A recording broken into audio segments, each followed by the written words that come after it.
नमस्कार साथियों, मेरा नाम है अशोक पांडे और मेरे चैनल जय अशोक में आपका स्वागत है। फ्रेंड्स, आज हम इंडियन इकोनॉमी 36 डेरिवेटिव मार्केट के बारे में चैप्टर है पार्ट 2 अपन लेकर आए हुए हैं आपके लिए। तो डेरिवेटिव क्या होता है हमने सीखा हुआ है। दो तरह की मार्केट होती है यहाँ पर, एक होती है एक्सचेंज ट्रेडेड मार्केट और दूसरी होती है over the counter OTC market. दोनों के बारे में बात करेंगे। पार्टिसिपेंट्स इन डेरिवेटिव मार्केट में कौन कौन पार्टिसिपेंट्स होते हैं ये बात करेंगे। डेरिवेटिव्स के फंक्शंस क्या होते हैं, काम क्या होता है और टाइप्स ऑफ डेरिवेटिव्स भी डिस्कस करने वाले हैं। तो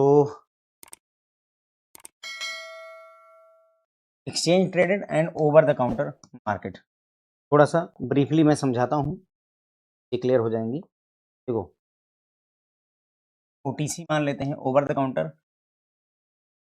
एक्सचेंज ट्रेडेड, दो तरीके की मार्केट हो गई हमारी। कैसे काम करती है थोड़ा सा आप समझेंगे। देखो, ओवर द काउंटर में क्या है, मान लो तुमको जो है फॉरेन एक्सचेंज में डील करना है, तो आप बैंक जाएंगे, बैंक में ये काउंटर होगा, इधर बैंक के एम्प्लॉई बैठे होंगे, मैनेजर बैठे होंगे और इधर जाकर के कुर्सी लेकर के आप जो है बैठे होंगे and over the counter deal होगी। ये ओवर द काउंटर ट्रेड हो गया। एक्सचेंज ट्रेडेड में ऐसा नहीं होता है, आपको ब्रांच में नहीं जाना है। तो ट्रेड कैसे होती है सर? ये ट्रेड होती है आपकी वेबसाइट यानी इंटरनेट के जरिए, वेबसाइट वगैरह की। वेबसाइट पर लॉगिन करेंगे, जो भी आपको ऑर्डर प्लेस करना है वो आप ऑर्डर प्लेस करेंगे। डॉलर खरीदना है, बेचना है, जो भी है, ठीक है। अब यहाँ आप ब्रांच में बैठे हुए हैं, आपका मन करता है कि मुझे $6 खरीदने हैं, खरीद लीजिए। आपका मन करता है मुझे $16-17 खरीदने हैं, खरीद लीजिए। आपका मन करता है कि मुझे $110 खरीदने, $101 खरीदने, आप खरीद सकते हैं, ठीक। लेकिन अगर आप एक्सचेंज ट्रेडेड में आएंगे तो ऐसा नहीं होता है। यहाँ पर स्टैंडर्डाइजेशन होता है। स्टैंडर्डाइजेशन मतलब ये बोलते हैं कि हम मिनिमम जो है $20 का ट्रेड लेते हैं, $20 उसके मल्टीपल में ट्रेड लेते हैं। यानी अगर आपको मान लीजिए $42 खरीदना है, तो आपको क्या करना होगा सर, आप जो है $20 का ट्रेड लेंगे, तो $20 का एक ट्रेड लीजिए, $20 का एक और ट्रेड लीजिए। अब $2 का ये ट्रेड नहीं देंगे, आपको देंगे ही नहीं, संतोष करिए, 40 ही ले सकते हैं।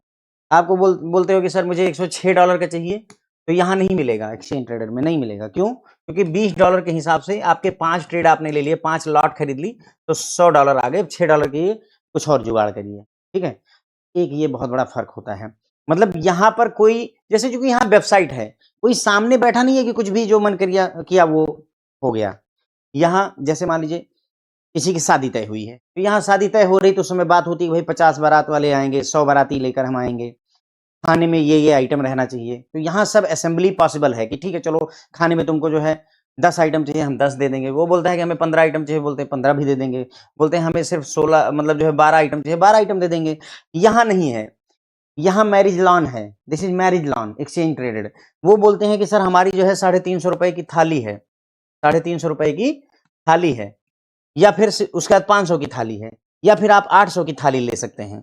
अब आप सोचो कि कौन सी थाली पसंद करनी है। 350 की थाली में 6 आइटम है, 500 की थाली में 10 आइटम है, और 800 की थाली में हम 18 आइटम आपको दे रहे हैं। Now you have to choose करिए। और 18 आइटम में भी ये भी नहीं है कि मतलब वो 18 आइटम आप अपने मन से डिसाइड करेंगे, नहीं, वो 18 आइटम फिक्स हैं। बस यही बेसिक सा फर्क है। यहाँ है, वो बोलते हैं कि मंचूरियन अपने को नहीं अच्छा लगता है, ठीक है, मंचूरियन नहीं करेंगे, चाउमीन कर लेंगे अपन, ठीक है। यहाँ पॉसिबल है, बहुत ही सरल भाषा में ओटीसी और एक्सचेंज ट्रेडर में आपको समझाया, ठीक है। अब वही बातें अब बारात वाले माहौल से बाहर निकल करके और फॉरेन एक्सचेंज की भाषा में समझ, वही सेम चीजें। Exchange traded and over the counter markets. Derivative can be traded on organised exchanges. Organised exchange मतलब National Stock Exchange, Bombay Stock Exchange. तो डेरिवेटिव ट्रेड किया सकते हैं एक्सचेंज पर, जैसे न्यूयॉर्क स्टॉक एक्सचेंज हो गया, Chicago board of trade, national Stock exchange हमारे यहाँ का एनएससी वगैरह हो गया। तो यहाँ पर ट्रेड किया सकते हैं डेरिवेटिव, एक्सचेंज पर ट्रेड किया सकते हैं, या फिर ट्रेडेड या इशूड किया सकते हैं ओवर द काउंटर, या फिर आप ब्रांच जाइए, काउंटर पर जाइए, और वहां पर काउंटर पर जाने का मतलब, ओवर द काउंटर मतलब एकदम जाने की जरूरत नहीं है। Even you can call your bank कि भाई हमको $6 खरीदने हैं, वो भी चलेगा, वो भी ओवर द काउंटर ही है, ठीक। तो दो तरीके से डेरिवेटिव्स जो है ट्रेड किए सकते हैं। एक हो गया भाई कि exchange, stock exchange, NSC BSc में चले गए, national Stock Exchange, Bombay Stock exchange में। दूसरा तरीका है ओवर द काउंटर चले गए। अब यहाँ बात करेंगे एक्सचेंज ट्रेडेड मार्केट में क्या खासियत होती है। Exchange traded market, the key feature of exchange traded derivative contract is standardization of the contract. तो भाई सबसे मुख्य बात होती है कि यहाँ जो भी कॉन्ट्रैक्ट होगा वो स्टैंडर्डाइज होगा, फिक्स रहेगा। यानी वही कि भाई एक प्लेट 350 की है, उसमें 6 आइटम आएंगे, यही 6 आइटम आएंगे, तुमको लेना है लो, नहीं लेना है निकलो, हमको फर्क नहीं पड़ता है। दैट इज स्टैंडर्डाइजेशन, एकदम वही बात यहाँ पर समझिएगा, ठीक है। That means the terms and conditions are precisely specified by the exchange, यानी कि जो टर्म्स और कंडीशन है वो पहले से ही मैरिज लॉन वालों ने, एक्सचेंज वालों ने सेट करके रखी है। आपको पढ़ता है तो ठीक है, नहीं पढ़ता है तो निकलो, ठीक है। This specification apply to feature like schedule of expiry dates and contract amount. अब हम जैसे बात करते हैं भाई पहले से टर्म कंडीशन फिक्स है, तो क्या फिक्स है, जैसे एक्सपायरी डेट क्या रहेगी, फिक्स है। कॉन्ट्रैक्ट में अमाउंट कितना होगा, फिक्स है। आप एक समय में 6 लाख का माल खरीद सकते हैं, तो 6 लाख के डॉलर खरीद सकते हैं, तो 6 ही लाख का खरीद सकेंगे, 6 लाख 10 हजार का नहीं खरीद सकेंगे। एक्सपायरी डेट उन्होंने बोला हमारे पास में सिर्फ 27 तारीख के मेच्योरिटी वाले ही फ्यूचर कॉन्ट्रैक्ट हैं, तो 27 तारीख को मेच्योरिटी वाले ही आप ले सकते हैं, ठीक है।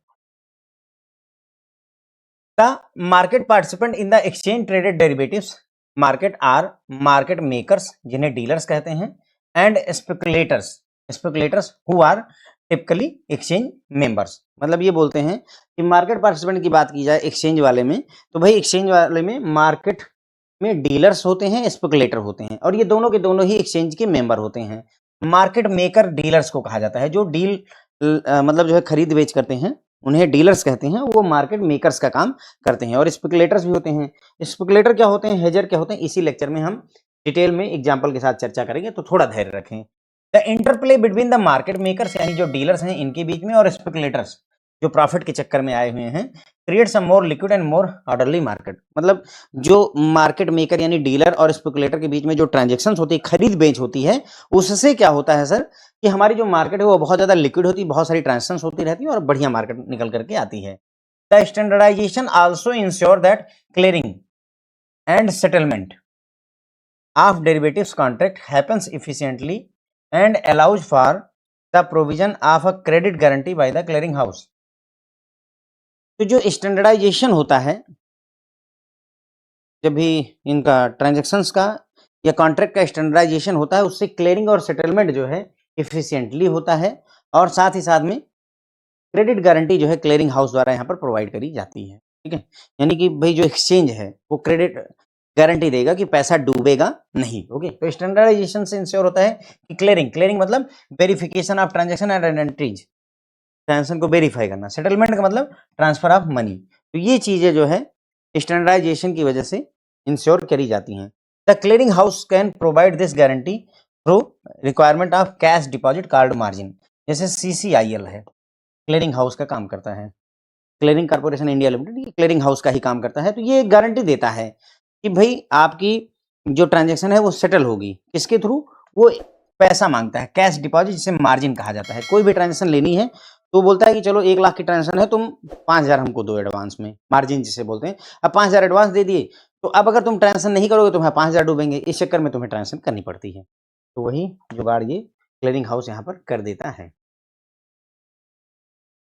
Exchange traded market have transparency as full information on the transaction is disclosed to the exchange and regulatory bodies। तो यहाँ पर बोलते हैं कि जो एक्सचेंज ट्रेडेड ट्रांजेक्शन होती है वो पूरी तरह से ट्रांसपेरेंट होती है, क्योंकि ट्रांजेक्शन से रिलेटेड जो भी जानकारी होगी भाई वो RBI के पास भी जाएगी, सेबी के पास भी जाएगी, और एक्सचेंज के पास भी पूरी इंफॉर्मेशन जाती है, कुछ भी छिपाया नहीं जा सकता है। This does means a loss of privacy and coupled with the standardization a loss of flexibility. तो बोलते हैं भाई यहाँ पर एक थोड़ी प्रॉब्लम भी आती है, क्या सारी जानकारी जो है खुल करके निकल कर आ रही है, तो आपकी लॉस ऑफ प्राइवेसी होती है, कितना डॉलर खरीदे हो, कितने के फॉरवर्ड कॉन्ट्रैक्ट बुक करके सब कुछ RBI के पास पता है, तो आपकी प्राइवेसी जाती है। और साथ ही साथ में यहाँ स्टैंडर्डाइजेशन होता है ट्रांजैक्शन का, कॉन्ट्रैक्ट का स्टैंडर्डाइजेशन है, तो फ्लेक्सिबिलिटी भी चली जाती है। फ्लेक्सिबिलिटी भी आपके पास नहीं, मैंने कहा ना मुझे 106 डॉलर खरीदने हैं, मैं नहीं खरीद सकता, 100 खरीद सकता हूँ, 120 खरीद सकता हूँ, 122 नहीं खरीद सकता, 128 नहीं खरीद सकता, तो फ्लेक्सिबिलिटी यहाँ पर चली जाती है।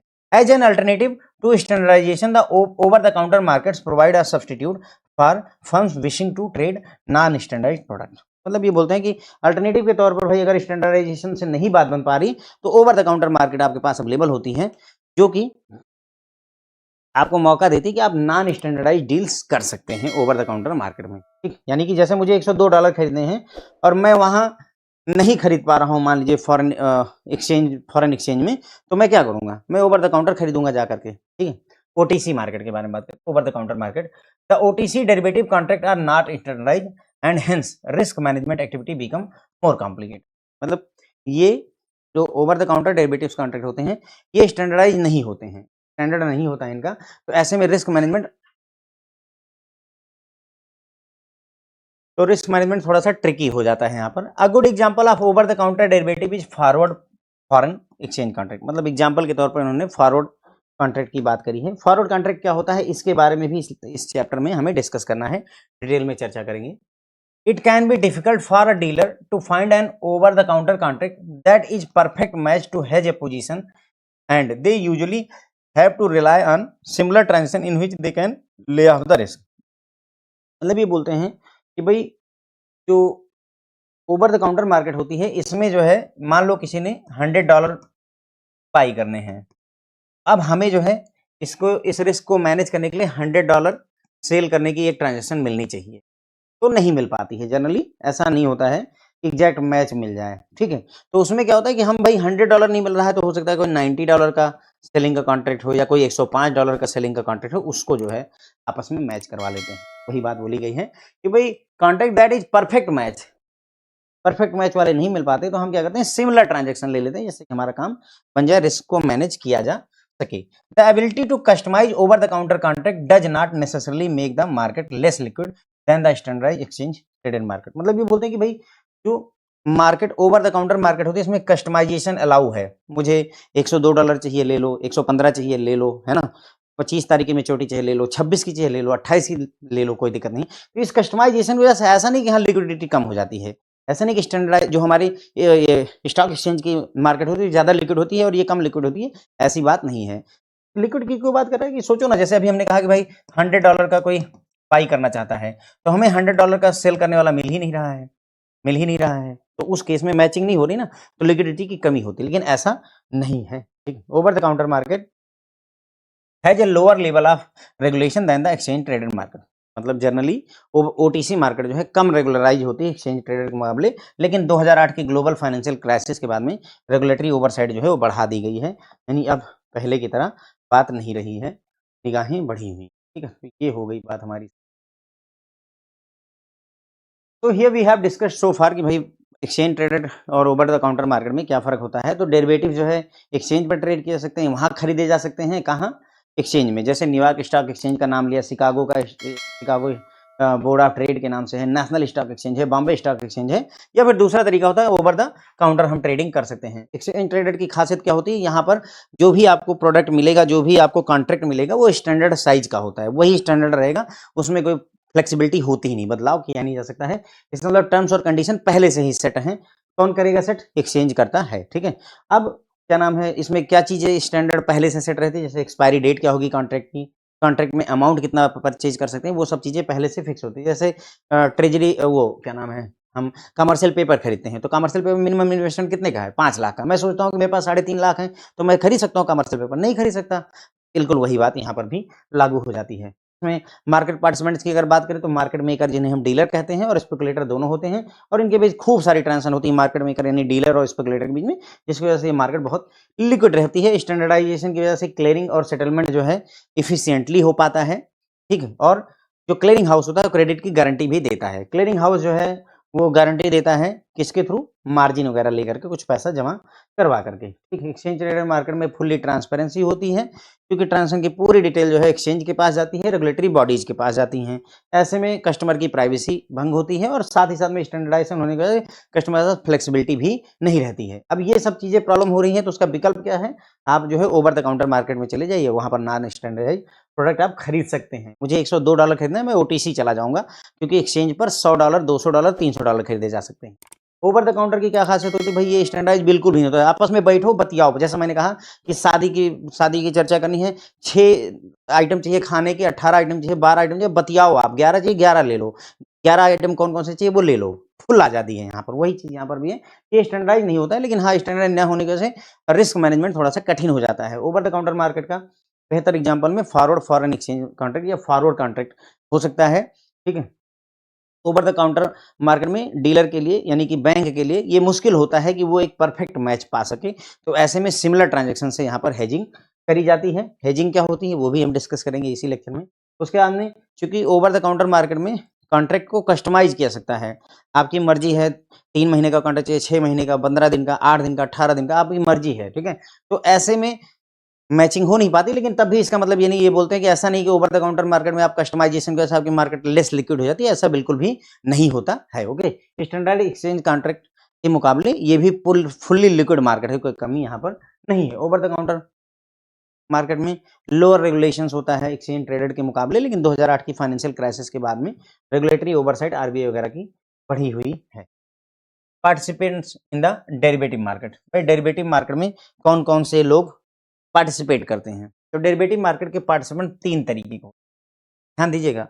हम फॉरेक्स मार्केट के पार्टिसिपेंट की बात नहीं कर रहे हैं यहाँ पर, कि फॉरेन एक्सचेंज वाले में इंडिविजुअल थे, बैंक थे, है ना, स्टॉक ब्रोकर थे, बहुत सारे लोग थे, फॉरेक्स ब्रोकर वगैरह थे। यहाँ पर 3 तरीके के पार्टिसिपेंट्स होते हैं डेरिवेटिव मार्केट में, जिनके नाम है फ्रेंड्स हेजर्स, स्पेकुलेटर और आर्बिट्रेटर बोलते हैं। हेजर, स्पेकुलेटर, आर्बिट्रेटर, ये 3 तरीके के यहाँ पर पार्टिसिपेंट्स होते हैं। तीनों क्या है, हेजर क्या होता है, हेजिंग क्या होती है, सब कुछ समझेंगे, सीखेंगे यहीं पर ही, थोड़ा डिटेल में चर्चा करेंगे। ओके, हेजर्स, हेज करना, they use derivative market to reduce or eliminate the risk associated with price of an asset. किसी एसेट के प्राइस में जो रिस्क एसोसिएटेड है घटने और बढ़ने का, उसको एलिमिनेट करने के लिए डेरिवेटिव का यूज करते हैं कौन? हेजर्स, ठीक है।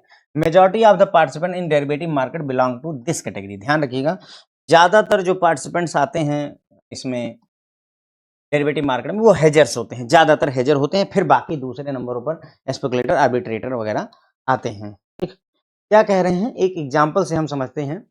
जैसे ये कह रहे हैं कि भाई रिस्क को रिड्यूस करते हैं, किसी एसेट के प्राइस में जो रिस्क होता है उसको एलिमिनेट करते हैं या रिड्यूस करने का प्रयास करते हैं हेजर्स। इसको एक एग्जांपल से मैं आपको समझाता हूं यहाँ पर, ताकि आपको हेजिंग समझ में आए। ये बुक से बाहर का क्वेश्चन जो है डेटा है, स्टार इसीलिए लिखा हुआ है, और आपको समझना जरूरी कि हेजिंग एक्चुअली क्या होती है। The situation, Ramesh the jeweller takes a custom order in August, promising the customer a price based on today's gold rate 70,000 for delivering a jewellery in October. मतलब कहने का ये हुआ कि रमेश एक ज्वेलरी वाला है, ज्वेलर है, और उसके पास कस्टमर आता है, वो बोलता है कि हमको अक्टूबर में ज्वेलरी चाहिए। अभी क्या चल रहा है, अगस्त चल रहा है, अगस्त सितंबर अक्टूबर, 3 महीने बाद उसको ज्वेलरी चाहिए। तो आज के रेट के हिसाब से दोनों के बीच में ये करार होता है कि हम 70,000 रुपए में आपको गोल्ड दे देंगे, ठीक है। तो रमेश के पास कस्टमर आया, उसने बोला अभी अगस्त चल रहा है, मुझे अक्टूबर के महीने में गोल्ड खरीदना है। रमेश ने आज का रेट देखा, उसके हिसाब से बोला कि हम 70,000 रुपए में, 70,000 में आपको अक्टूबर में दे देंगे माल, ठीक है। द रिस्क, अब प्रॉब्लम क्या हुई, Ramesh won't buy the raw gold until October. अब ऐसा तो है नहीं कि भाई 70,000 रुपए का गोल्ड कह दिया तो आज ही गोल्ड रमेश खरीद करके रख लेगा अपने पास में 70,000 रुपए का, क्योंकि ये सोचता है यार कि अभी इसमें पैसा फंसाएंगे, उससे अच्छा है कि किसी और चीज में लगा करके बेच करके प्रॉफिट कमा लिया जाए, ठीक है। तो वो अक्टूबर में खरीदने की कोशिश करेगा, जा करके कि अक्टूबर में खरीदेंगे, उसी समय कस्टमर को डिलीवर कर देंगे। लेकिन अब यहाँ प्रॉब्लम हो गई, क्या, if gold prices jump to 80,000 by then, अगर मान लो अक्टूबर आते आते, अभी अगस्त है, अक्टूबर आते आते अगर गोल्ड 80,000 का हो गया तो क्या होगा, तो then he will have to pay out of pocket and loss his profit। तो भाई उसको अपनी जेब से 10,000 भरना पड़ेगा। तो विकल्प क्या है, विकल्प है हेज, यहीं पर ही हेज आता है, the hedge. To lock this cost, Ramesh buy an October gold future contract at today's price. तो मतलब अब रमेश ने क्या किया कि अक्टूबर महीने का एक गोल्ड का फ्यूचर खरीद लिया और 70,000 के प्राइस पर उसने खरीद लिया, ठीक है। यानी क्या मतलब है, अब जो है ये फ्यूचर खरीदने की वजह से अक्टूबर महीने में जब ये इसको बेचेगा 70,000 रुपए में, या खरीदेगा बेचेगा जो भी करेगा, 70,000 रुपए इसको मिलेंगे, ठीक है। अब क्या हुआ, आगे बढ़ते हैं, देखते हैं। तो सिचुएशन होगी भाई, या तो दाम बढ़ेगा या तो घटेगा। If physical gold price rise to 80,000, अगर फिजिकल गोल्ड का प्राइस 80,000 हो गया अक्टूबर में, अभी 70,000 था, 80,000 हो जाएगा, तो Ramesh make a matching profit on his future contract 10,000 रुपए। तो भाई सोचो कि 70,000 रुपए में बुक किया है हमने कि हम 70,000 में गोल्ड खरीदेंगे, 70,000 में, अब पता चला कि मार्केट में 80,000 का हो गया, तो भाई इस फ्यूचर का भी प्राइस तो बढ़ जाएगा, फ्यूचर का प्राइस भी 70,000 की जगह 80,000 का हो गया, तो रमेश को 10,000 का प्रॉफिट हो गया, देखो 10,000 का। 70,000 में फ्यूचर कॉन्ट्रैक्ट बुक किया था। अभी कॉन्ट्रैक्ट की वैल्यू 80,000 रुपए की है, क्योंकि मार्केट में 80,000 हुई तो वहाँ भी हो जाएगी। तो अभी मार्केट में वैल्यू 80,000 हो गई है तो 10,000 उसको प्रॉफिट हो गया। 70,000 में बुकिंग थी, 10,000 का प्रॉफिट हो गया। ही यूजेस दैट प्रॉफिट। अब वो क्या करेगा, वो जो 10,000 का प्रॉफिट उसने फ्यूचर में कमाया है, भाई 70,000 रुपए तो कस्टमर देगा उसको, बात ही हुई है। और प्लस 10,000 रुपए का प्रॉफिट उसने जो है मार्केट से कमाया है, तो 80,000 रुपए का गोल्ड खरीद सकता है। ठीक है, तो then he uses that profit from the exchange to buy the expensive physical gold. अब उससे वो महंगा वाला गोल्ड खरीद लेगा। ठीक है, तो यहाँ तो बल्ले बल्ले हो गए। देखो प्राइस बढ़ा, 80,000 हो गया सोना, लेकिन बंदे को सिर्फ 70,000 ही खर्चने पड़े। ध्यान दीजिएगा, उसको कितना देना पड़ा, सिर्फ 70,000, बाकी 10,000 तो वो गोल्ड बढ़ने की वजह से उसको फायदा हो गया। अच्छा, अब दूसरा केस भी हो सकता है, गोल्ड का रेट घट भी सकता है। If physical gold price goes down to 50,000, भाई 70,000 रुपए में बुकिंग करी थी उसने, अब पता चल रहा है कि जो फ्यूचर है उसकी वैल्यू 50,000 रुपए हो, तो इसको क्या हुआ भैया, 20,000 रुपए का लॉस हो गया, क्योंकि वो फ्यूचर बेचेगा तो 20,000 रुपए पाएगा, मतलब 50,000 रुपए पाएगा, तो 20,000 रुपए का लॉस हो गया। तो Ramesh makes a loss on his future contract, 20,000 रुपए का लॉस हो गया। ठीक है, but he can buy the physical good gold eight 50,000। लेकिन गोल्ड इस समय मार्केट में कितने का चल रहा है सर, 50,000 रुपए का चल रहा है, तो कितना रुपया हो गया, 70,000 रुपए। उसने गोल्ड कितने का खरीदा, 50,000 रुपए का खरीद लिया, तो उसको जो है तब भी कितना देना पड़ा, 70,000 ही देना पड़ा। ठीक है, अभी अगर देखें, no matter what the market does, Ramesh cost stays costly at 70,000, तो रमेश की कास्ट जो है 70,000 रुपए पर रहती है। क्या मेरी बात आपको समझ में आई या नहीं आई? मैं इसको फिर से समझाता हूं आपको। जैसे 70,000 रुपए में गोल्ड का कॉन्ट्रैक्ट हुआ था, किस महीने में, अगस्त महीने में, और ये डील कब होनी है, अक्टूबर में। ठीक है, अक्टूबर महीना आया। ठीक है, अब सोचो कि उसने हेजिंग ना करी होती, अगर हेजिंग नहीं करी है तो क्या होगा, 80,000 रुपए का गोल्ड चला गया, हेजिंग करी नहीं है, तो कस्टमर को 70,000 में देना पड़ेगा, क्योंकि भाई जो है हमने 70,000 में बुकिंग कर ली थी ना अगस्त महीने में, तो यानी कि यहाँ पर 70,000 रुपए में गोल्ड देना पड़ेगा, तो कस्टमर मतलब रमेश को 10,000 रुपए का लॉस हो जाएगा, पूरा नुकसान हो गया। अच्छा, मान लो अक्टूबर में गोल्ड जो है 60,000 का हो गया, मान लो उदाहरण के लिए 60,000 का हो गया, तो अब कस्टमर को तो उसे 70,000 में देना है, तो यहाँ पर उसको 10,000 रुपए का प्रॉफिट भी हो सकता है, 10,000 का प्रॉफिट हो सकता है, तो लॉस भी हो सकता है, प्रॉफिट भी हो सकता है। आप सोचो, पता चले कि जो है गोल्ड का प्राइस जिस हिसाब से इधर आग लगी थी, 70,000 रुपए में बात करी है, पता चला 1.5 लाख रुपए का हो गया गोल्ड। अब क्या होगा, 70,000 में बात की है, कस्टमर को देना पड़ेगा, कॉन्ट्रैक्ट हुआ है, तो अब 1,80,000 रुपए पर तोला उसको नुकसान हो रहा है। तो इसी जगह पर वो क्या करता है, हेजिंग का कॉन्सेप्ट यूज करता है। क्या करेगा वो, हेजिंग का कॉन्सेप्ट यूज करेगा। हेजिंग कैसे होगी वो समझिए। अब वो क्या बोलेगा कि मुझे जो है 1 अक्टूबर का गोल्ड का फ्यूचर खरीदना है, खरीद ले भाई, अक्टूबर का गोल्ड का फ्यूचर खरीद लो, और कितने पे खरीदना है, यही 70,000 रुपए पे, तो कॉन्ट्रैक्ट हो गया 70,000 रुपए पे हम गोल्ड का कॉन्ट्रैक्ट खरीद रहे हैं, 70,000 पे। तो एक गोल्ड का कॉन्ट्रैक्ट आपने 70,000 रुपए का खरीद लिया, अब कॉन्ट्रैक्ट आपके पास है। अब फिर से वही दो बातें होंगी, मान लो कि गोल्ड 1.5 लाख रुपए का हो गया, समय बदला और उस समय तक गोल्ड 1.5 लाख का हो गया मार्केट में। तो अगर गोल्ड 1.5 लाख का हो जाएगा सर, तो ये जो आपका कॉन्ट्रैक्ट है ना, इसकी भी वैल्यू 1.5 लाख रुपए हो जाएगी, कॉन्ट्रैक्ट की भी। ये वैसे ही है कि सर जैसे अब तुमने 5 लाख का प्लॉट खरीदा, कितने का, 5 लाख का, और बाद में मार्केट बदली, पता चला अभी वो 12 लाख का है, तो भाई भले ही 5 लाख का प्लॉट खरीदा था, लेकिन मौके पर वैल्यू क्या है, 12 लाख, मुझे कितना मिलेगा, 12 लाख। ठीक वैसे ही मैंने एक गोल्ड का कॉन्ट्रैक्ट खरीदा था, गोल्ड का फ्यूचर खरीदा था अक्टूबर का, भले ही 70 में खरीदा, लेकिन मौके पर 1.5 लाख अगर वैल्यू चले तो मुझे 1.5 लाख रुपए मिलेंगे। तो यहाँ क्या होगा, उसको 80,000 रुपए एक्स्ट्रा मिलेंगे। 70,000 तो लगाया ही है उसने, 70,000 का खरीदा था, 70,000 वो दे चुका है फ्यूचर के लिए मान, और 80,000 रुपए उसको और प्रॉफिट मिल गया, तभी तो 1.5 लाख हुआ कुल मिलाकर के, क्योंकि आज का 1.5 लाख दाम है। अब उसके पास कितना रुपए हैं, 1.5 लाख रुपए, और गोल्ड कितने का है, 1.5 लाख रुपए का, तो उसको कोई नुकसान नहीं हुआ, 1.5 लाख रुपए में वो खरीद बेच सकता है। ठीक है, अब उल्टा केस देखो, मान लो उस दिन गोल्ड वहां पहुंचते पहुंचते 30,000 का हो गया, पता चला कि गोल्ड का रेट घट गया, 30,000 का हो गया, तो ये सर जो कॉन्ट्रैक्ट है 70,000 रुपए का, ये कॉन्ट्रैक्ट अब 30,000 का बिकेगा। जैसे कि तुमने मान लो 25 लाख का एक प्लॉट खरीदा, लेकिन बाद में पता चला वहां कुछ दिक्कतें हो गई हैं, तो अब पता चलता है वो प्लॉट केवल 15 लाख रुपए का है, तो तुम्हें कितना मिलेगा, केवल 15 लाख ही तो मिलेगा, 10 लाख का लॉस हुआ कि नहीं। उसी तरीके से 70,000 का कॉन्ट्रैक्ट किया था, मौके पर रेट 30,000 का है, तो तुम्हें 40,000 रुपए का लॉस हो गया तुरंत ही, ये तो वो डूब गए। डूब गए, लेकिन तुम्हें सोना कितने का खरीदना होगा? 30,000 का तो खरीदना होगा भाई। क्यों? क्योंकि सोने का रेट ही 30,000 है। तो 30,000 का सोना तुमने खरीद के कस्टमर को दे दिया, 40,000 तुम्हारे डूब गए, अभी भी तुम्हारे 70,000 रुपए ही लगे। तो रमेश को हर स्थिति में सिर्फ 70,000 रुपए खर्चने हैं, चाहे दाम कितना भी बढ़ जाए, चाहे दाम कितना भी घट जाए, सिर्फ 70,000। यही हेजिंग होती है, रिस्क को खत्म करना होता है। उम्मीद है यू गॉट द आइडिया। ठीक है, तो हमने देखा भाई पार्टिसिपेंट डेरिवेटिव मार्केट में 3 होते हैं, हेजर, स्पेकुलेटर और आर्बिट्रेटर। हेजर हेजिंग वाला कॉन्सेप्ट, अब देखो यहाँ जो इन्होंने बोला था वो थोड़ा समझेंगे अगर। They use derivative market to reduce or eliminate the risk associated with the price of an asset. Gold के दाम में जो रिस्क एसोसिएटेड है उसको या तो रिड्यूस या खत्म करने का प्रयास करते हैं हेजिंग के थ्रू। मेजॉरिटी ऑफ पार्टिसिपेंट जो डेरिवेटिव मार्केट में होते हैं वो हेजर ही होते हैं। क्या एग्जाम्पल मैंने आपको दिया, उम्मीद है ये एग्जाम्पल आपको समझ आया होगा। फिर आते हैं दूसरे स्पेकुलेटर्स। स्पेकुलेटर्स कौन से होते हैं? They transact futures and option contracts to get extra leverage in betting on future movement in the price of an asset. तो ये स्पेकुलेटर जो होते हैं वो ट्रांजैक्शन करते हैं किसमें? फ्यूचर्स में या ऑप्शंस में।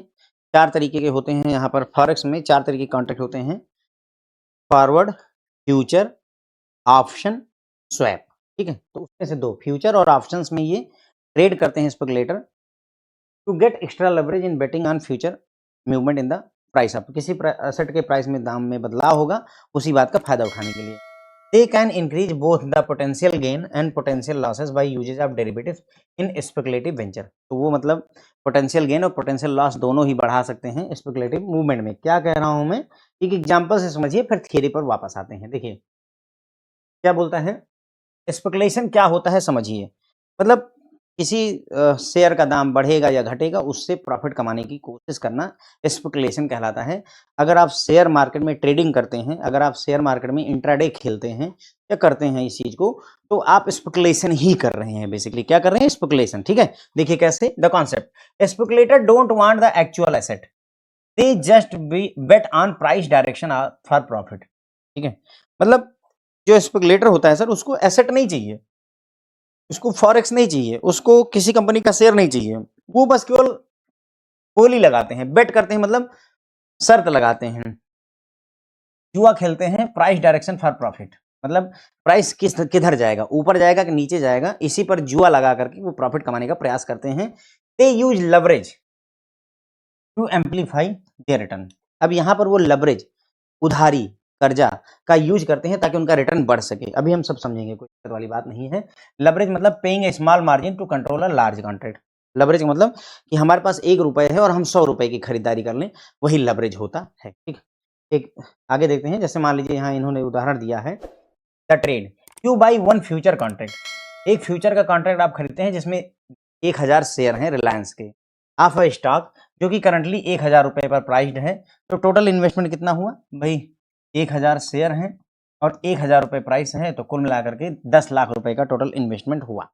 ठीक है ना, तो एक फ्यूचर कॉन्ट्रैक्ट अगर आप बाई करते हैं 1000, एक कॉन्ट्रैक्ट का मतलब समझ रहे हैं 1000 शेयर, यानी जो मैंने कहा नहीं था स्टैंडर्डाइजेशन होता है, यानी अगर आपको शेयर खरीदना है तो 1 लॉट खरीदोगे तो 1000 शेयर मिलेंगे। मैं सोचता हूँ 500 शेयर खरीदना नहीं खरीद सकता, मैं या तो एक फ्यूचर कॉन्ट्रैक्ट खरीदूंगा, 2 खरीदूंगा, 3 खरीदूंगा, तो मुझे 1000, 2000, 3000 ऐसे शेयर मिलेंगे। ठीक है, और उनकी प्राइसिंग 1000 रुपीज है, तो टोटल इन्वेस्टमेंट कितना हो गया? अगर 1 लॉट खरीदते हैं तो, या एक फ्यूचर कॉन्ट्रैक्ट खरीदते हैं तो 10 लाख रुपए। ठीक है, अब आगे क्या होगा?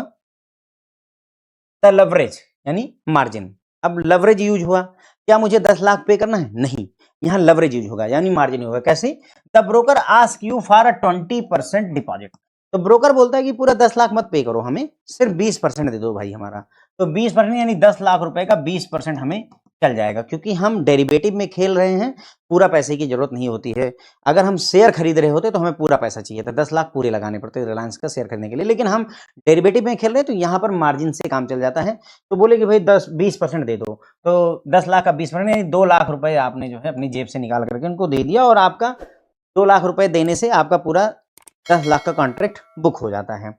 अब 2 बातें होंगी, पहला एम्पलीफाइड गेन यानी तुम्हारा गेस सही है, या एम्पलीफाइड लॉस यानी तुम्हारा गेस रॉन्ग है। भाई 2 बातें होंगी, 1000 का शेयर खरीदा है या तो शेयर 1010 रुपए का होगा या तो 980 का होगा, यानी उसका दाम या तो बढ़ेगा या तो घटेगा, ठीक है। तो एम्पलीफाइड गेन यानी गेस्ट राइट, अगर आपने गेसिंग राइट की हुई है, स्टॉक गोज अप बाई 10%। अभी बोलते हैं कि मान लो कि भाई हमारा 1000 रुपए का स्टॉक था, 1000 रुपए का शेयर था, और 10% ऊपर चला जाता है तो कितने का हो जाएगा? 1100 रुपए का हो जाएगा। कितने का हो गया शेयर? 1100 रुपए का। और कितने शेयर हैं? 1000 शेयर हैं हमारे पास में, तो कितना हो गया सर? ये 11 लाख रुपए हो गए। कितना हो गया सर? 11 लाख रुपए हमारे हो गए, ठीक है। हमने खरीदा कितने का था? 10 लाख का शेयर खरीदा था, और बेचा बेचा कितने का? 11 लाख रुपए का। तो कुल मिलाकर के हमको प्रॉफिट कितने का बना? 1 लाख रुपए का प्रॉफिट हुआ। कितने का प्रॉफिट हुआ? 1 लाख रुपए, समझ गए। लेकिन एक्चुअल में हमने पे कितना किया था? हमने तो सिर्फ 2 लाख रुपए पे किए थे, याद है आपको? क्योंकि हमें पूरा पैसा 10 लाख देने की जरूरत नहीं थी, हमने सिर्फ 2 लाख पे किया था। भाई 2 लाख पे करके हमने 1 लाख का प्रॉफिट किया, तो इसका मतलब हमने 50% प्रॉफिट कमा लिया कि नहीं कमा लिया? 50% का प्रॉफिट कमा लिया, ठीक। तो वही बोल रहा है कि stock goes up by 10%, stock का प्राइस 10% ऊपर जाता है तो तुम्हारा प्रॉफिट 1 लाख का होगा। कैसे होगा भाई? बताया हमने कि जब 1000 दाम था तो 10 लाख का था शेयर वैल्यू, और जब 10% बढ़ा तो 1100 हो गया दाम, तो 11 लाख हो गई वैल्यू। तो 10 लाख में खरीदा, 11 लाख में बेचा आपने, तो 1 लाख रुपए का प्रॉफिट हो गया। Because you only deposited 2 lakh, आपने तो सिर्फ 2 ही लाख रुपए जमा किए थे ना, क्योंकि हमें मार्जिन से काम चल गया था। इसका मतलब आपने 50% प्रॉफिट किया और अपना धन डबल कर लिया। आपने क्या किया? अपना धन 1.5 गुना कर लिया, डबल तो नहीं हो रहा है यहाँ पर। 2 लाख रुपए लगा करके 1 लाख रुपए 50% हमने कमाया, ठीक है। डबल नहीं हो रहा है, ठीक है, कोई बात नहीं। तो आपने कुल मिलाकर के 50% प्रॉफिट कमा लिया। अब लॉस भी हो सकता है। मान लो कि अगर जो है स्टॉक का प्राइस 10% टूट जाता है तो क्या होगा सर? अब 1000 रुपए का शेयर था, 1000 शेयर थे, तो सर 10 लाख रुपए की बात थी। अब क्या हुआ? इसका प्राइस 10% टूट गया, तो 900 रुपए बचे अब। और 1000 रुपए, 1000 शेयर है हमारे पास, तो 9 लाख रुपए हो जाएगा। बोलो भाई, 1 लाख का 1000 का शेयर था, अब 900 का बचा, क्योंकि 10% टूट गया है। तो जहाँ 10 लाख रुपए वैल्यू थी, वहाँ 9 लाख रुपए बची। अब कितने का लॉस हुआ सर हमको? 10 लाख लगाया, 9 लाख रुपए पाया, 1 लाख का लॉस हुआ। और लगाया हमने कितना था सर? हमने लगाया था 2 लाख रुपए, 2 लाख रुपए लगाया था, 2 लाख रुपए पे किए थे, 1 लाख का लॉस हो गया। अब कितना बचा हमको? सिर्फ 1 लाख रुपए। यानी जितना भी तुम्हारा पूंजी थी उसका 50% डूब गया, 50% का लॉस आपने किया।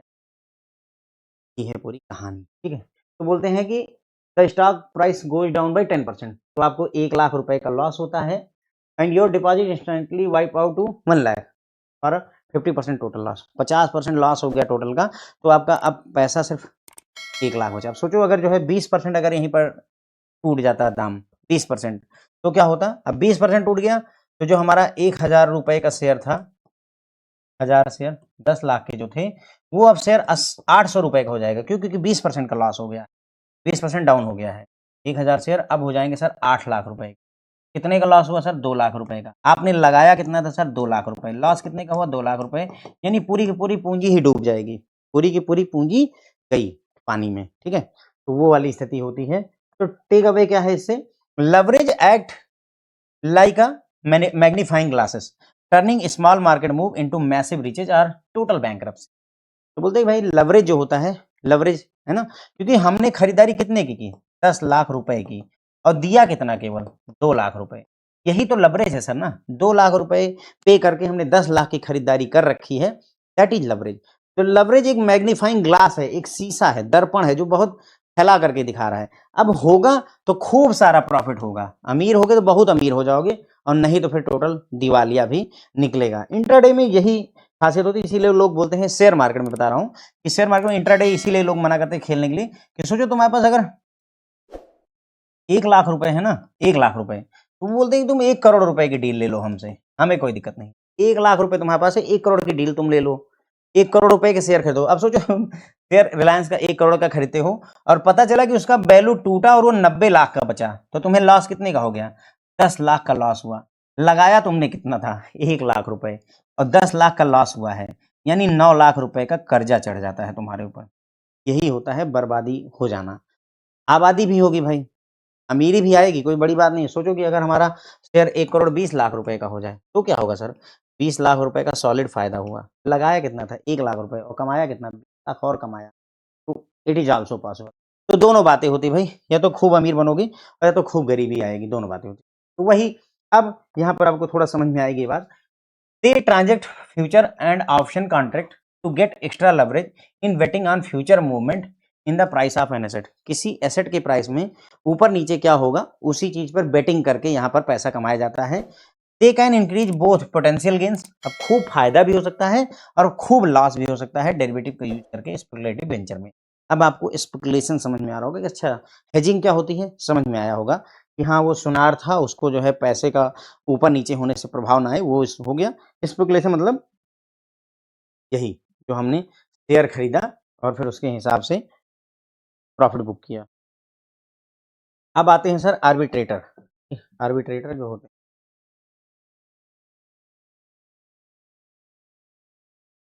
आर्बिट्रेटर देखते हैं। Their behavior is guided by the desire to take advantage of discrepancy between the prices of more and less the same asset are competing at in different market। क्या होता है, थोड़ा सा आर्बिट्रेटर को सरल भाषा में मैं आपको समझाता हूँ। ऐसे समझो, सोचो तुम अपने गांव गए हो, ठीक है, गांव गए, वहां पता चलता है यार कि ना जो से टमाटर जो है, एक उदाहरण के लिए बोल रहा हूँ कि टमाटर 20 रुपए किलो का चल रहा है गांव में, ठीक है।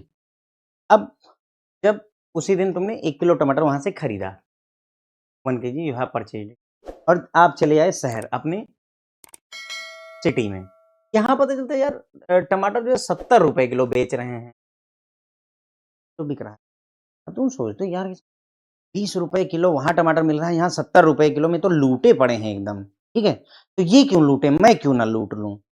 अगर ये ख्याल आ गया, आर्बिट्रेटर का काम तुमने जिस दिन ये ख्याल आ गया कि 20 रुपए का टमाटर वहां से लाऊंगा, 70 का यहाँ बेचूंगा, 50 रुपए का प्रॉफिट कमाऊंगा, आर्बिट्रेशन, यही आर्बिट्रेटर होते हैं। मतलब सेम चीज दो जगहों पर अलग अलग रेट में है, उसी बात का फायदा उठाना ही आर्बिट्रेशन कहलाता है। मतलब से गोल्ड, मान लो गोल्ड, मैं मानता हूं कि लखनऊ में गोल्ड का रेट मान लो अभी 1,50,000 रुपए तोला है, एक उदाहरण के लिए, और उसी जगह पर गोल्ड का रेट से कि दिल्ली, मैं सिर्फ एक हाइपोथेटिकल सिचुएशन बता रहा हूँ, जनरली ऐसा होता नहीं, मार्केट लगभग सिंक है, आर्बिट्रेशन की अपॉर्चुनिटी अब कम मिलती है। लेकिन सोचो कि दिल्ली में 155 रुपए 155,000 का तोला है, तो अगर मैं लखनऊ से 1,50,000 का एक तोला लेकर जाऊं और दिल्ली में यदि मैं बेच दूं तो मुझे 5,000 रुपए पर तोला फायदा होगा। यदि मैं 20 तोले की डील दिन भर में कर लूं तो मैं 1,00,000 रुपए फायदा पा सकता हूं, कोई डाउट नहीं है सर इसमें ना।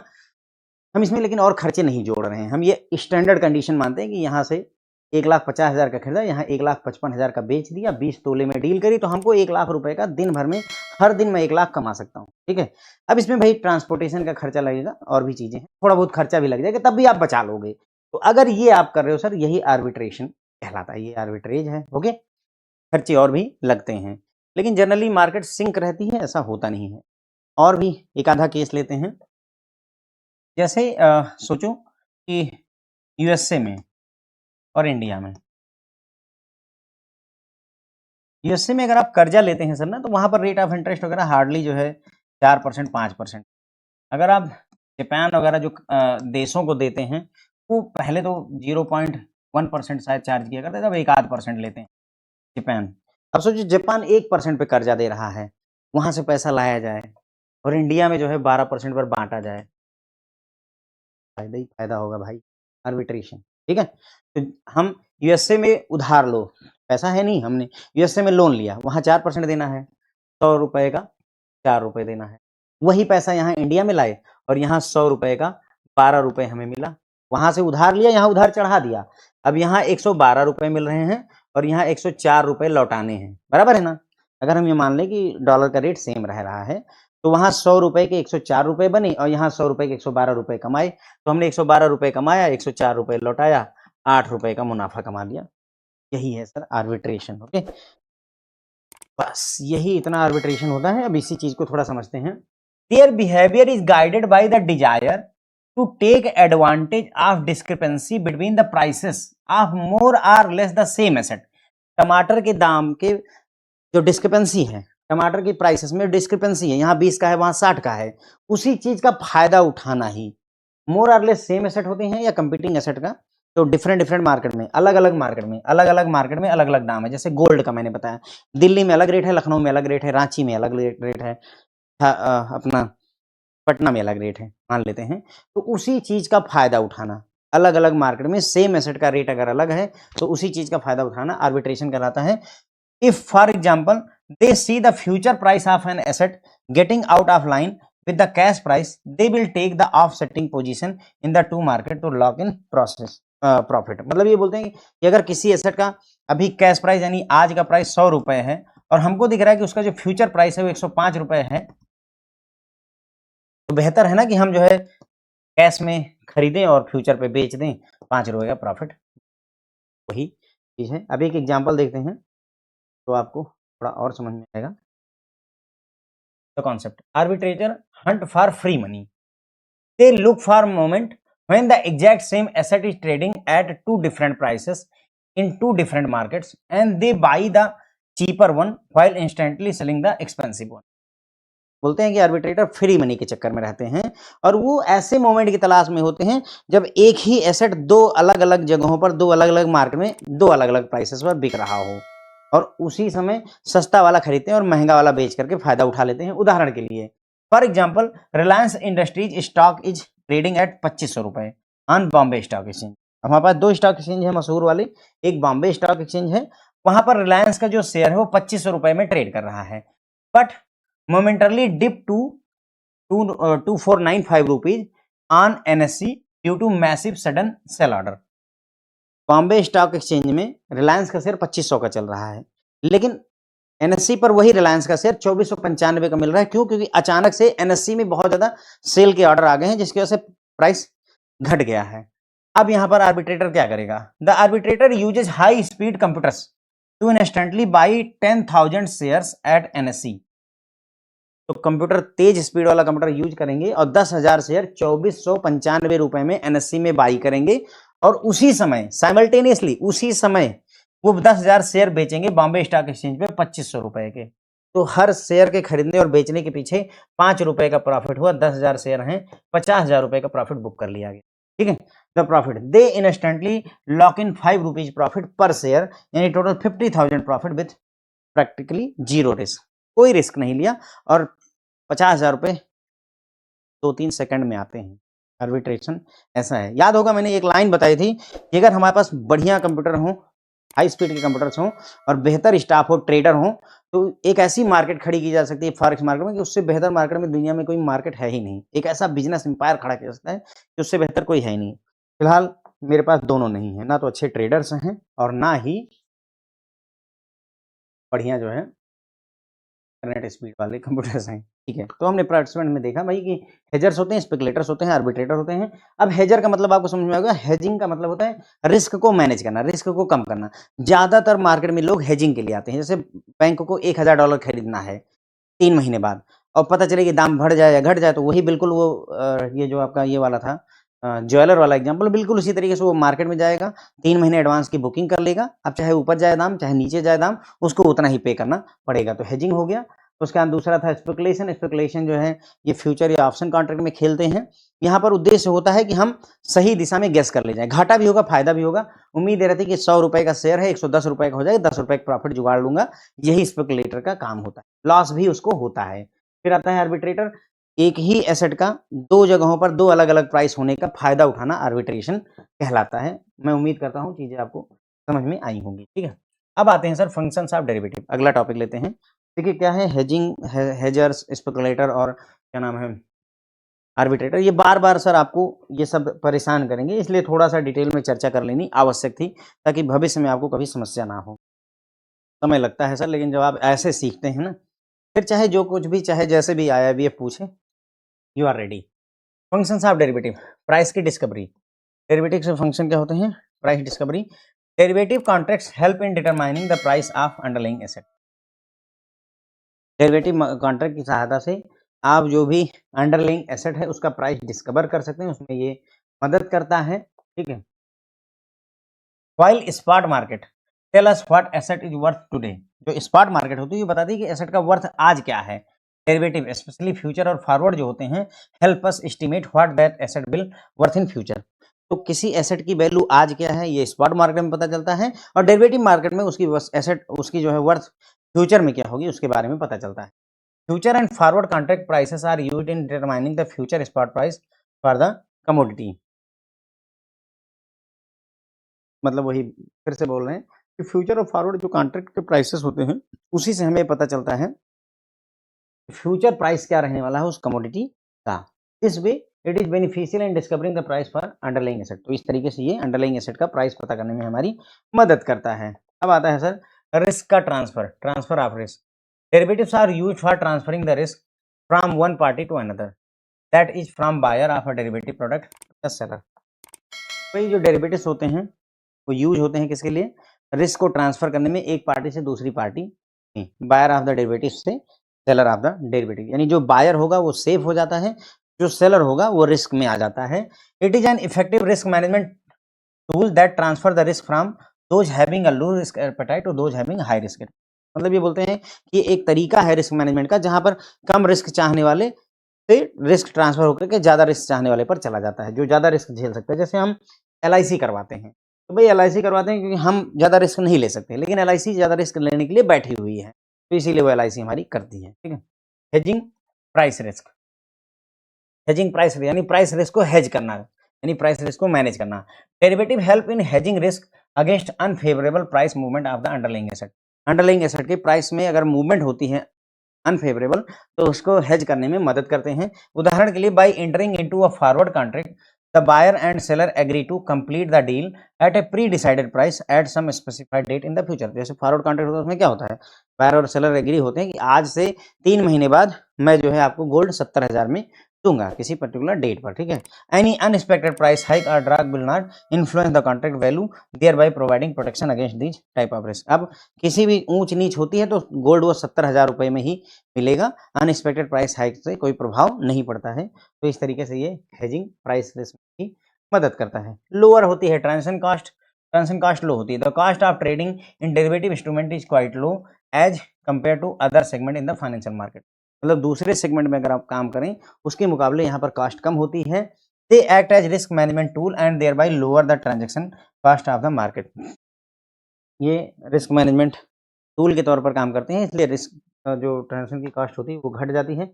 ट्रांजेक्शन की कॉस्ट में कैसे होता है, देखो यहाँ पर जैसे मान लो हम डील करते हैं तो कोई जरूरी नहीं कि हमको गेहूं खरीदना है या उसको होल्ड करना है। ठीक है। ना ट्रांसपोर्टेशन का कोई खर्चा है, ये सारी चीज़ें बचती हैं। हमें सिंपल एक कॉन्ट्रैक्ट बुक करना होता है, तो यहाँ कॉस्ट बहुत कम लगती है। इवन मार्जिन के थ्रू कॉन्ट्रैक्ट बुकिंग होती है तो पैसा भी बहुत कम देना पड़ता है। Provide access to unavailable asset and market. मतलब ये जो आपकी डेरिवेटिव मार्केट है वो प्रोवाइड करती है access to unavailable asset and market. ऐसे एसेट जो अनअवेलेबल हैं उनका भी एक्सेस प्रोवाइड करती है। कैसे, derivative enable business in reaching out to assets and market which are hard to trade. मतलब कहने का कि डेरिवेटिव्स की वजह से आप उन एसेट और उन मार्केट में ट्रेड कर सकते हैं जहां पर ट्रेडिंग संभव नहीं है। उदाहरण के लिए मैंने यहाँ पर डाला हुआ है, जैसे कार्बन क्रेडिट का एग्जाम्पल ले सकते हैं। An airline trying to offset its emission doesn't need to physically plant a forest. मतलब कार्बन क्रेडिट का कॉन्सेप्ट होता है कि जो एयरलाइन है, अब भाई वो हवा में लेकर के जहाज उड़ते हैं तो उससे बहुत सारी गैस निकलती है, ग्रीन हाउस गैसेस वगैरह निकलती हैं।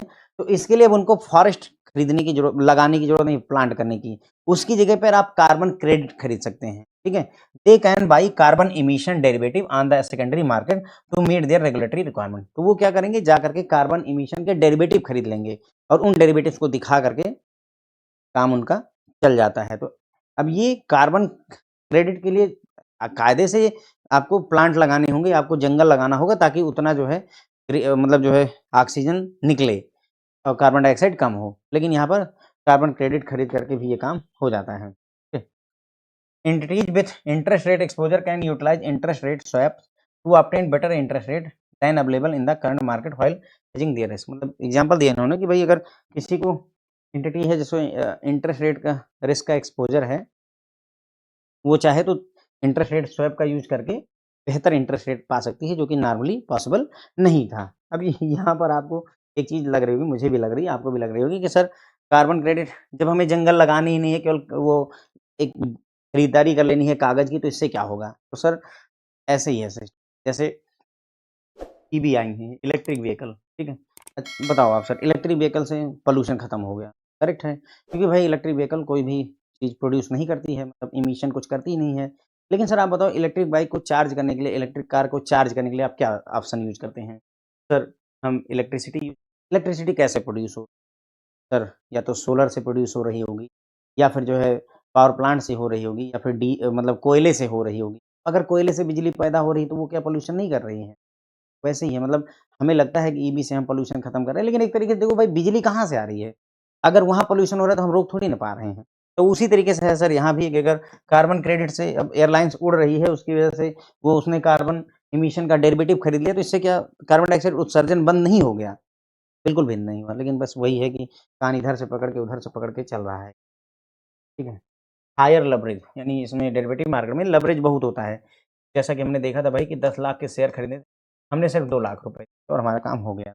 Derivative instruments provide higher leverage than other type of instrument available in the financial market. Financial market में जो ऑन और अवेलेबल हैं, उनसे ज़्यादा leverage प्रोवाइड करते हैं। Capital required to take position in the derivative instrument is low, and in case of future contract only 20 से 40% of contract value is needed to traded, and in case option only the amount of premium is required to be paid. मतलब ये बोलते हैं कि यहाँ पर पूंजी की बहुत कम ज़रूरत होती है। जैसे फ्यूचर कॉन्ट्रैक्ट है तो केवल 20% से 40% कॉन्ट्रैक्ट की वैल्यू अगर आप दे देते हैं, यानी कि 10 लाख का कॉन्ट्रैक्ट है तो 2 लाख दे दिया या 4 लाख दे दिए तो काम चल जाएगा। और अगर ऑप्शन में आप डील कर रहे हैं तो वहाँ पर जैसे कि मान लीजिए 1000 रुपये का कोई कॉन्ट्रैक्ट है, उसके लिए 5 रुपये अगर देना है प्रीमियम, तो 5 रुपये में भी ये कॉन्ट्रैक्ट बुक किया जा सकता है। अमाउंट ऑफ प्रीमियम से काम चल जाएगा, ठीक। ऑप्शन क्या होता है, फ्यूचर ऑप्शन, ये सारी चीज़ें हम डिस्कस करेंगे, सो नॉट टू वरी। देखो हमने भाई यहाँ पर देखा कि डेरिवेटिव के फंक्शंस क्या होते हैं।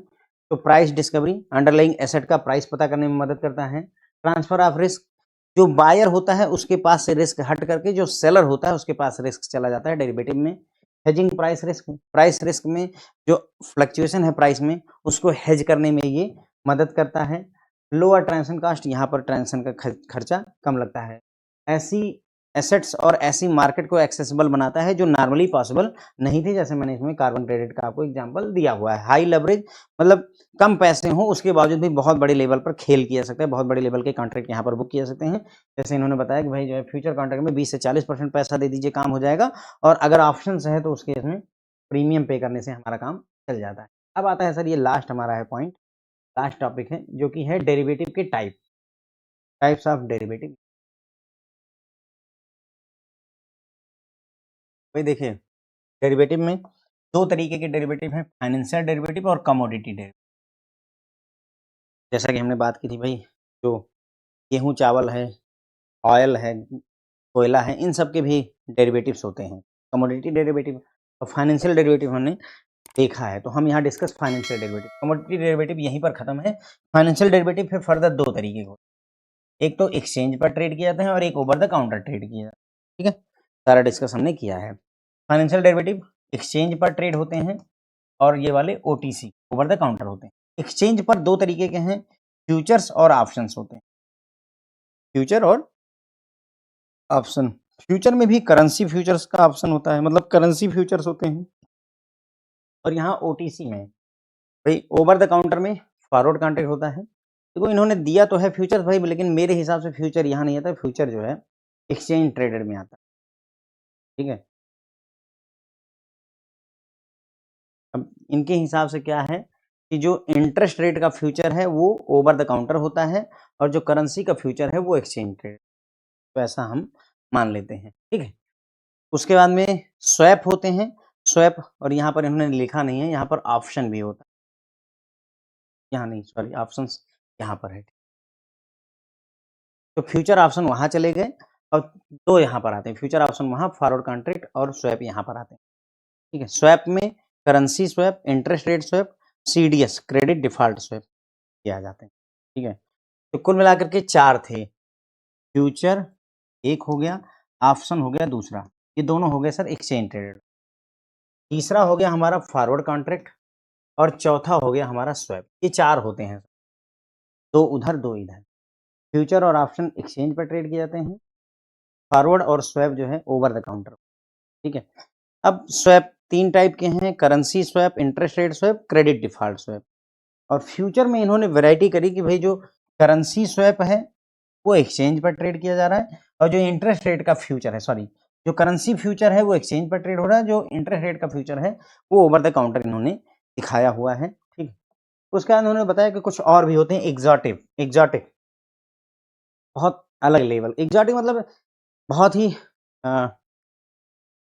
अलग ही लेवल के ये होते हैं, जैसे कैप्स, कॉलर्स वगैरह। मतलब कहने का ये एग्जॉटिक मतलब ऐसा होता है सर ना, जैसे कि उसके जो फीचर होते हैं वो इन सबसे बहुत आगे और बहुत एडवांस लेवल के फीचर होते हैं। जैसे आप एक होटल में रुके हैं और आप ताज होटल में रुके, तो ताज एग्जॉटिक की कैटेगरी में आता है। एग्जॉटिक में कैप और कॉलर हम बाद में डिस्कस करेंगे, कोई कंसर्न नहीं है, लेकिन फिलहाल के लिए अपने काम की चीज़ है फ्यूचर, ऑप्शन, फॉरवर्ड और स्वैप, चारों के बारे में हमें इस चैप्टर में डिस्कस करना है। बस यहीं पर बात खत्म होती है। उम्मीद है सर आपको चीज़ें समझ में आ रही होंगी। हमें लगता है सर, पर चीज़ें समझ में आती हैं तो अच्छा लगता है। अभी आपको समझ में आ रहा होगा भाई कि हाँ, ओवर द काउंटर में क्या ख़ासियत है, एक्सचेंज ट्रेडेड में क्या ख़ासियत है, ठीक है? थोड़ा बहुत अब इनके बारे में आगे जो लेक्चर हैं उन चारों के बारे में हमें थैंक यू सो मच।